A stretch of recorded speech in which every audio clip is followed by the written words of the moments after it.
다른 경매 채널의 일부 댓글들을 보면 경쟁률이 많이 올라가 낙찰가가 올라 이제는 빌라도 쉽지 않다는 댓글이 많이 보입니다. 과연 정말 그럴까요? 이 영상을 시청하시는 분들 중에 최근 법원에 가시거나 당일 경매 빌라 경쟁률을 보신 분이 계신가요? 저는 6월 17일 경매에 입찰하기 위해 인천 법원을 다녀왔지만 댓글에서 말하는 그런 경쟁률은 굉장히 드물었습니다. 일부 빌라 물건은 최고 10명까지 붙었지만 낙찰가율은 67%로 70%가 채 되지 않았습니다. 평균 낙찰가율은 50%에서 60%대였는데 이게 과연 과열일까요?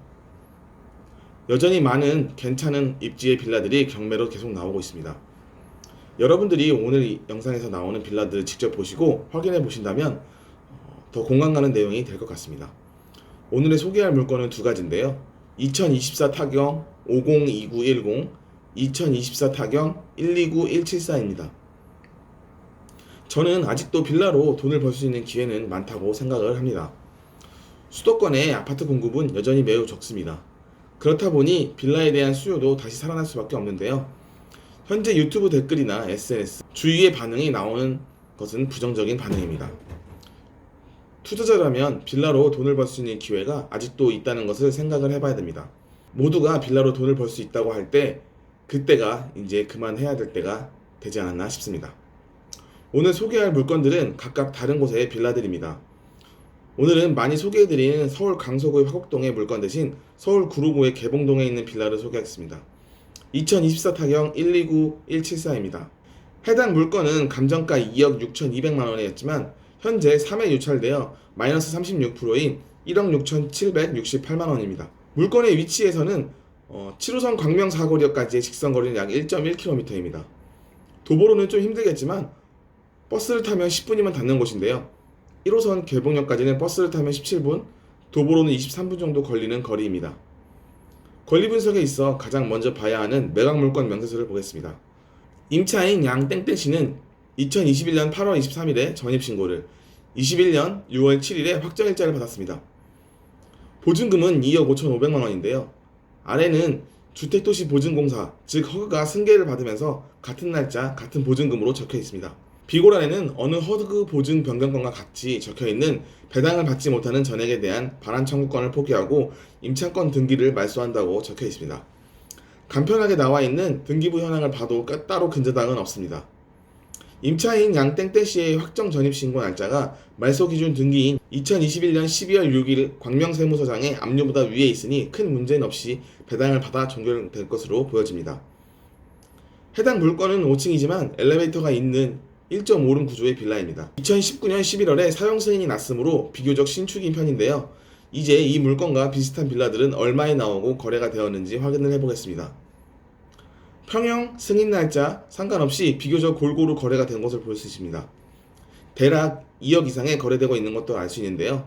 1억 중후반에 거래되는 것들은 건물이 20년 이상 노후화된 건물입니다. 우리 물건은 비교적 신축인 편이니 2억쯤에 부동산에 내놓는다면 금방 매도될 것으로 보입니다. 네이버 부동산으로 10년 이내 방 1개에 화장실 하나로 검색을 해보니 많이 나오진 않습니다. 긍정적으로 보면 수요가 많이 나오는 족족 매매가 이루어지는 것이고, 아니라면 너무 조용해서 매물이 나오지 않을 수도 있기 때문에 임장은 꼭 해봐야 합니다. 예상 낙찰가는 1억 7,800만원입니다. 다음 물건입니다. 2024 타경 502910인데요. 인천 부평동에 있는 물건입니다. 감정가는 2억 9,700만원이며 무려 4회 유찰되어 마이너스 64%인 1억 187만원에 6월 27일 경매를 합니다. 2012년 3월 27일에 사용 승인이 났지만 13년차 답지 않게 외관은 깔끔한 모습인데요. 방 3개, 화장실 2개 구조입니다. 부평역과는 직선거리로 약 900m 정도 되는데요. 매각 물건 명세서를 보겠습니다. 임차인 문 땡땡씨는 보증금 2억 1,600만원에 2020년 9월 16일에 전입신고를 하였고 8월 18일에는 확정일자를 받았습니다. 바로 아래는 허그와 같은 금액, 같은 날짜로 써져 있는데요. 비고란에는 역시 허그 보증 변경 사건임을 알려주는 문구가 적혀 있습니다. 해당 물건은 엘리베이터가 없는 탑층인데요. 그래서 그런지 유찰이 많아졌습니다. 부동산 플래닛으로 비슷한 평양으로 물건 찾아보았는데 올해 이 해당 물건이 있는 건물에서 실거래된 것을 찾았습니다. 평수는 같으나 3층이었고 1억 8천만원에 5월에 거래되었는데요. 이 건물은 1층이 필로티 주차장이어서 2층을 201호, 3층을 301호로 쓴 것으로 보여집니다. 어떤 빌라는 2층을 101호 이런 식으로 하는 것도 있기 때문에 이건 잘 살펴봐야 하는 점이 있습니다. 3층은 우리 물건보다 낮은 층이므로 우리는 1억 8천만 원 이하로 매도를 해야 금방 팔릴 수 있을 것으로 추측할 수 있습니다. 엘리베이터가 있다면 3층이나 5층이나 차이가 없지만 이 물건은 엘리베이터가 없으므로 차등을 두어야 합니다. 누가 이 더운 여름이나 겨울에 5층까지 올라가려고 하겠습니까? 그렇다면 1억 6천만 원에서 1억 7천만 원 정도에 내놓으면 곧 팔리지 않을까 싶은 생각을 해보면 좋겠습니다. 네이버 부동산을 통해 실제 매물을 검색해 보았는데요. 방 3개와 화장실 2개를 체크를 하고 비슷한 면적에 찾으면 꽤 물건들이 나오는 것을 알 수 있습니다. 우리 물건은 엘리베이터가 없는 탑층 물건이니 가장 비슷한 조건으로 찾으면 되는데요. 보통 엘리베이터가 없는 탑층은 시세가 낮게 형성되어 있습니다.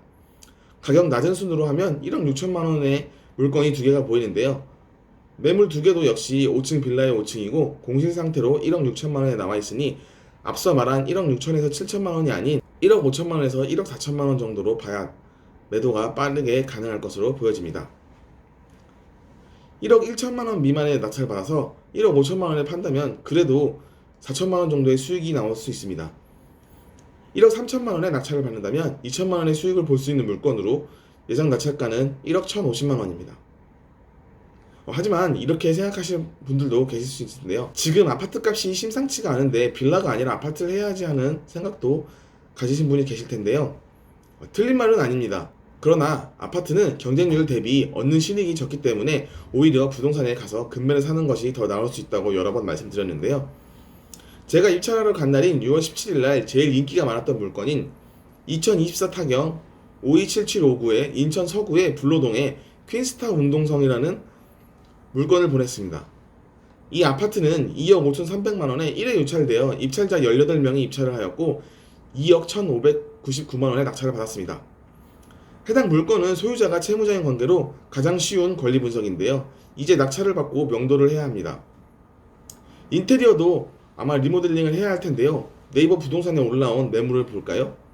가장 저렴하게 나온 2억 3천만 원 아파트가 있습니다. 202동이고 9층인데요. 금매로 나와 있고 방 1개를 확장했고 싱크대도 확장했다고 나와 있습니다. 경매 물건을 볼까요?